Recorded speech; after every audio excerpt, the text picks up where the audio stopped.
Hi guys, this is the fourth video I've done for my 3D polystyrene and concrete background.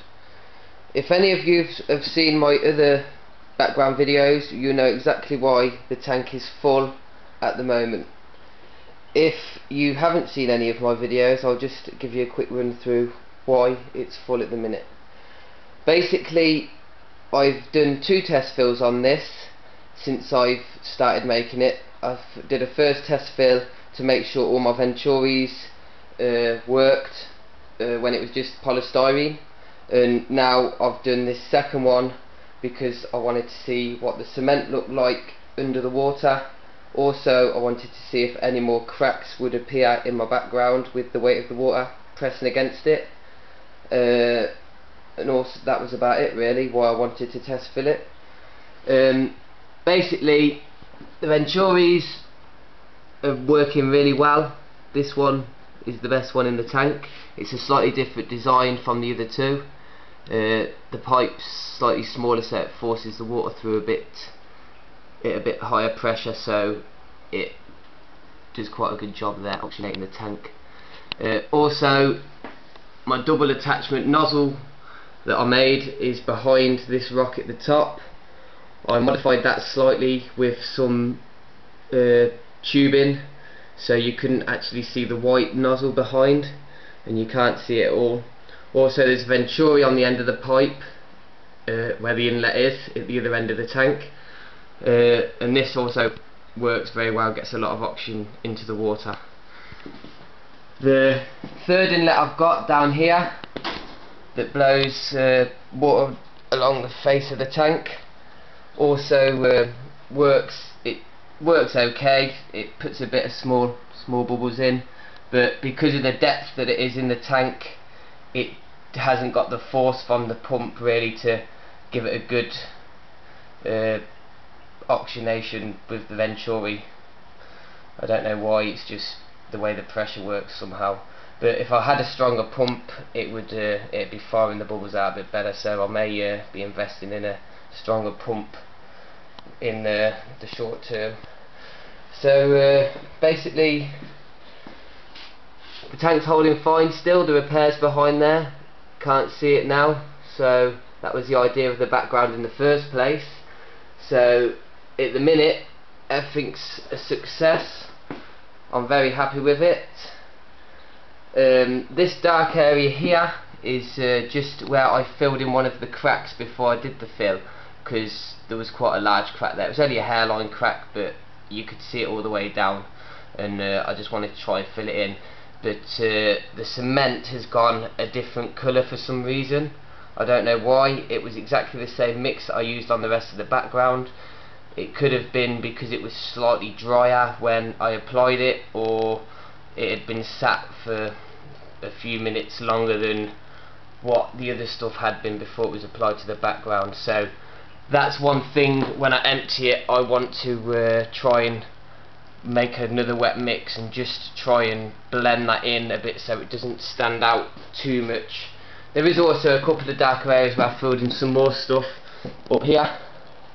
Sorry about the glare on the thing, it's because it's day outside. But because they're not right in the view of the background, it doesn't really bother me, and I think it looks quite natural. It's just this area here that I'm not quite happy with, because like you say, it's right in the middle of the background and it sticks out a bit too much. Also, what I had to do, I had to use a heat gun to because I used fibres in the background to strengthen it. The background was sort of hairy with the polyester fibres all over the cement.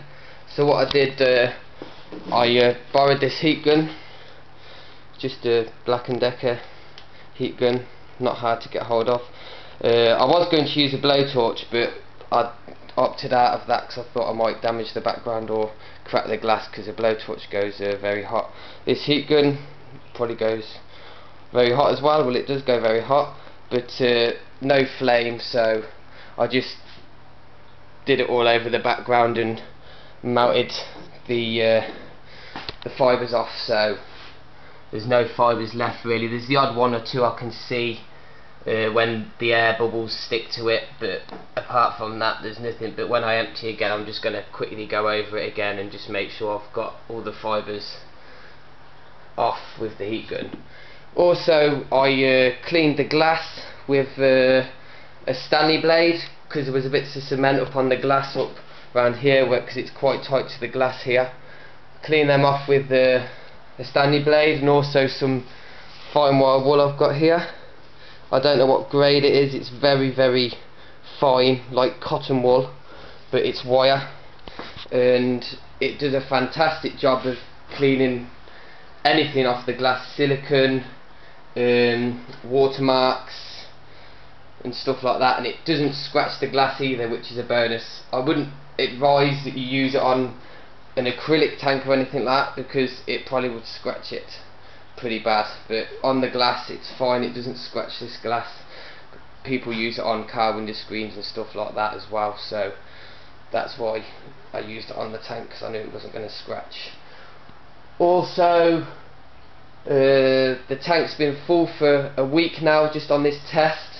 I have tested the pH a couple of times because I was just curious. Obviously I'm not doing the full leaching process yet, but the pH has been 7.8, which is a lot lower than I thought it would be. I was thinking it would be off the chart. My test kit goes to 8.8 and it's only 8.4, so I'm quite happy with that, to be honest. Just don't know how long it's going to take when I do leach it to get it down to 7.2, 7.5, which is around the tap water around here. So if I can get it to that sort of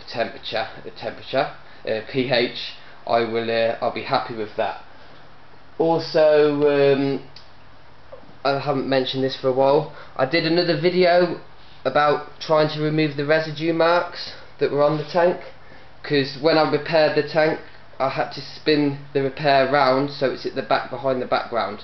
There was 2 false weirs in the front here to cover the heaters, filter inlets, etc., and they were silicone to the glass, and there was residue marks that were left by the silicone on the glass. I tried numerous things to try and get them off, wire wool, silicone remover, and nothing did the job. You can't really see them now because the tank's full of water. When the tank's empty they're a lot more visible, but I don't even think you can see them on this camera. It's hard for me even to see them with my eye. Yeah, you can just about see them here on the inside, but they're not very noticeable. We've got one over here as well, another line over here. Yeah, they're very, I'm not worried about them, to be honest, even though they're not going to come off. So also I filled the tank up and it was quite clear for the first couple of days. It has gone slightly murkier than what it was, and also there is bits of dust and debris and stuff that's come off the background, mainly just, I don't know where that bit there's come from, that big bit, because it hasn't fell off the background anywhere, but mainly just dust. I saved with the dust because I vacked the whole background with a hoover first to get the majority of the dust off. I'm sure if I hadn't have vacked it off before there'd have been a hell of a lot more dust than that. All I've got in the filters is just some filter wool, just to try and catch any dust and debris that may come off the background. I haven't checked them yet. I'm going to check them later on after I finish this video. I'm going to empty the tank and start drying it out, ready just to do the last touch-ups. It's probably going to only take me an hour or 2 maximum, and then leave it a couple of days. Then I'll be filling back up and starting the whole leaching process. And I'll be doing updates on that and letting you know what the pH is and everything. Also, not very interesting, I cut the venturi pipes down slightly, just so they're a bit more tidy.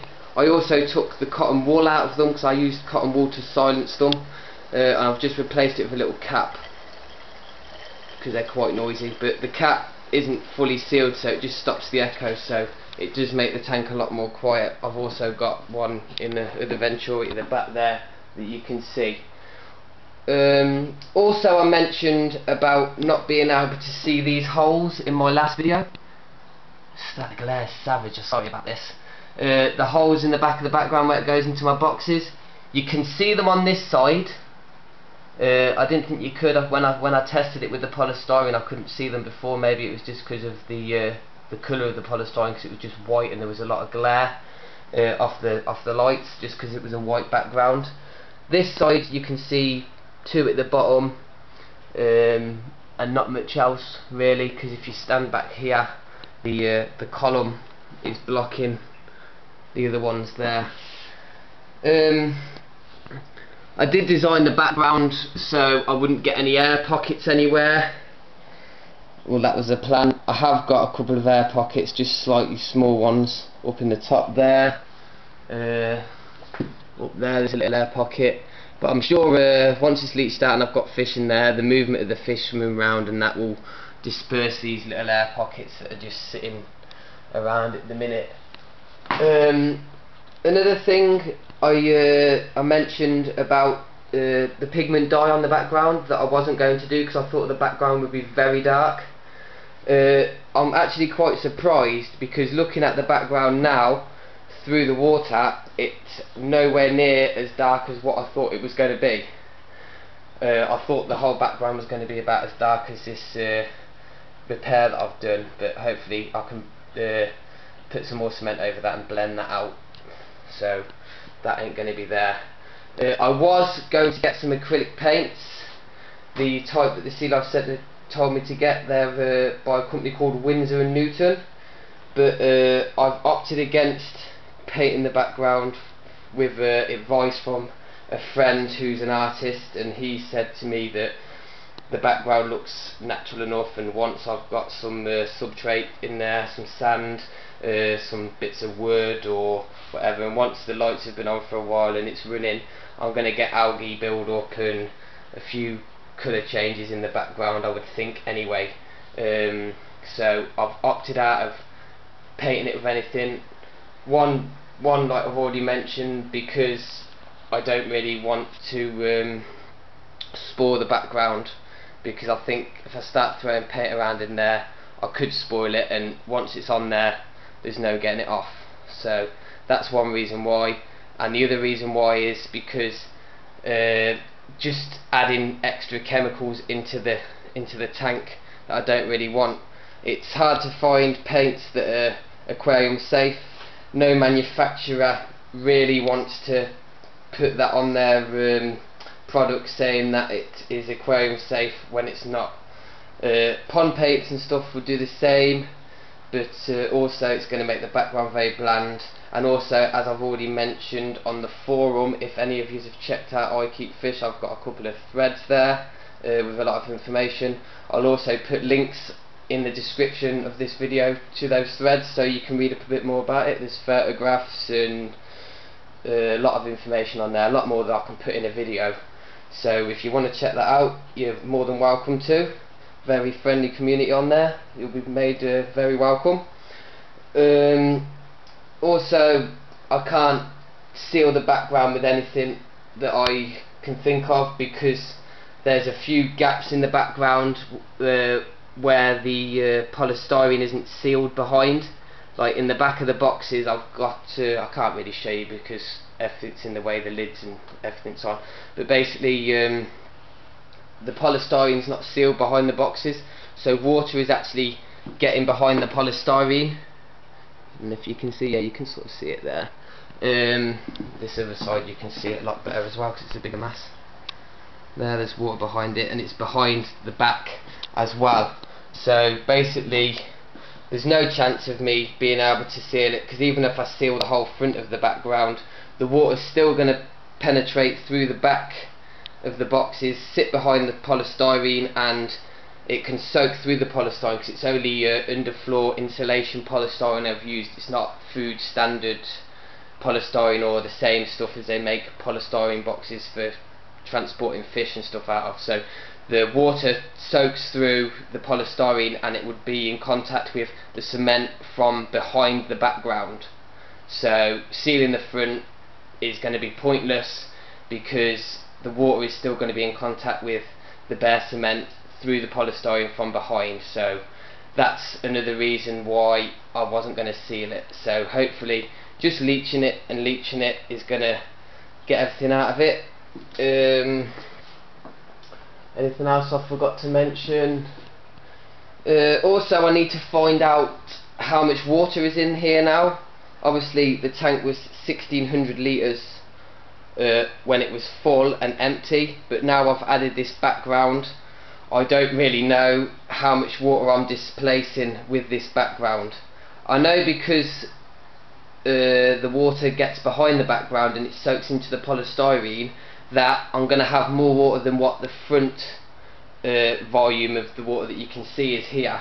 But what I'm going to do, I'm going to try and get hold of a water meter of some sort to attach onto a hose, so when I fill it up I'm going to know, give or take a few litres, how much water's in here. So obviously when I've got fish in, treatments, if I ever have to do anything like that, I'm going to know how much water is there, because that's going to be quite important that I know how much water's in there. Also, I don't think there's anything else really that I need to mention. I think I've covered everything. Yeah, well, that's about it. Just sorry about the video quality, it's not a brilliant camera, and with the glare outside it doesn't help either. But what I'll be doing this afternoon, I'll be emptying this tank out and probably leaving it 3 or 4 days. I think I already mentioned this at the start of the video, so if I did, I'm very sorry. And then, just like I say, I'm going to try and blend this in. There's also a crack down here where the cement meets the glass that I want to fill in. I was thinking about maybe putting a smear of silicone down there, and also at this other side as well, just to seal it, but I don't know if that's going to spoil it, so I might just try and fill it with a bit more cement. The rest of the cracks, the odd 1 or 2 extra ones that have appeared since I've filled up, I think I'm just going to leave them, to be honest, because I don't really want much more of this on the background. Hopefully I can get rid of this, but I don't know. It's I've never done one of these projects before, so it's still a trial and a test of what's going to happen. Couple of cracks down at the bottom of the base here. I could probably fill them in with silicone. I've still got some aquarium silicone left. I could smear some silicone around the bottom of there, because there's going to be substrate there, so you're not going to see that anyway. Yeah, that's about it. Sorry that the video is so long. I just wanted to make sure I'd covered a few things. I've actually got a little script up here, because I forget a lot of things and it's quite hard to do a video talk and stuff at the same time. So hopefully you've enjoyed this. Hopefully I've helped out a few people. Maybe not, but that's the point of me doing the videos in the first place. So hope you've enjoyed, and I'll update this again probably when the tank's got substrate in and I'm set up. Maybe I'll probably just wait until I'm set up and do another video. I may also do some other videos, separate videos on the leeching. I may not. I just think it may be quite boring. I might just put the information on the thread on I Keep Fish. So if any, like I say, as I've already mentioned, if anyone wants to go on I Keep Fish and check out the forum, it's fantastic place to be. Lots of information on there, lots of helpful people. So yeah, that's it. Thanks for watching, and hope to see you guys soon. Cheers, bye bye.